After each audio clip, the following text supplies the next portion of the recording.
এই ফুটেজটা তুলে রেখেছিলাম আজ থেকে ঠিক 9 মাস আগে, চুয়াপুর ওভারব্রিজ থেকে।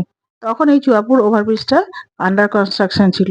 সবে গর্তটা খোঁড়া হয়েছে আর কিছু লেবার কাজ করছে, সেটাই দেখাচ্ছে। আর বাবিনকে দেখে বুঝতেই পারছেন তখন ছিল শীতকাল। আর এখন সেই সাবওয়ের কাজ অলমোস্ট কমপ্লিট হয়ে গেছে, তাই আমি, ভাই আর বাবা গিয়ে সাবওয়েটা ঘুরে এলাম। ফুটেজটা আপনাদের ধুলো ধুলো লাগতে পারে, কারণ রাস্তার কাজ এখনও শেষ হয়নি। সাবওয়ের মাঝখান করেই লাইট লাগানো আছে, না হলে তো একবারে অন্ধকার হয়েছে। তো শুরুর আর শেষের লাইটিংয়ের কাজও এখন বাকি আছে। রাস্তাটা চুয়াপুরের দিক থেকে গিয়ে একবারে সিরাজবাগে শেষ হচ্ছে। কাজ একেবারে কমপ্লিট না হলেও মোটামুটি যাতায়াত করা যাচ্ছে। ব্যাস, দিয়ে আমরা আবার সিরাজবাগ থেকে সাবওয়ে হয়ে ফিরে এলাম।